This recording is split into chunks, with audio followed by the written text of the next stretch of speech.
সরাসরি বোরকা হিজাব নিকাব তৈরির কারখানা থেকে সমগ্র বাংলাদেশ থেকে আপনারা পাইকারি কিনতে পারবেন। যে সকল অনলাইন ব্যবসায়ীরা রয়েছেন এবং শোরুম ওনার রয়েছেন, আপনার কোম্পানির নামেও কিন্তু এখান থেকে তৈরি করে নিতে পারবেন। এই ফ্যাক্টরিতে মূলত শোরুম কোয়ালিটি এবং অনলাইন ভাইরাল কালেকশন বোরকা হিজাব এবং নিকাবগুলো তৈরি করে এবং সমগ্র বাংলাদেশে শুধুমাত্র পাইকারি বিক্রি করা হয়। যারা পাইকারি কেনাকাটা করতে চান ব্যবসা করার জন্য, তারা সরাসরি ঢাকার কামরাঙ্গীরচর আলীনগর এখানে কিন্তু চলে আসতে পারেন। যারা আসতে পারবেন না, কুরিয়ার কন্ডিশনেও কিন্তু নিতে পারবেন।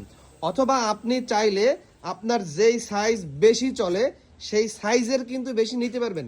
যেমন 52 সাইজটা কিন্তু বেশি চলে, আপনি চাইলে 52 সাইজের কিন্তু 6 পিস বান্ডিল নিতে পারবেন। তো এইভাবে যেই ভাইরাল যে কাপড়গুলো আছে, জুম কাপড়, আরেকটা কি কাপড় ভাই এটাকে বলে জাফরান, জুম কাপড়, জাফরান কাপড়, তারপর ক্রিস্টাল কাপড়, হ্যাঁ দুবাই চেরি কাপড়, এই কাপড়ের দিয়েই মূলত এই দেখেন বিশাল একটি ফ্যাক্টরি। এখানে মূলত এই বোরকার কাজ করা হয় এবং সমগ্র বাংলাদেশে শুধুমাত্র পাইকারি বিক্রি করা হয়। শুধুমাত্র পাইকারি পাইকারি পাইকারি। যারা পাইকারি কিনবেন, ভিডিওর স্ক্রিনে দেখানো যেই mobile number, WhatsApp, imo number আছে, এই নাম্বারে যোগাযোগ করে আপনারা সরাসরি চলে আসতে পারেন অথবা কুরিয়ার কন্ডিশনে সমগ্র বাংলাদেশে পাইকারি কিনতে পারবেন।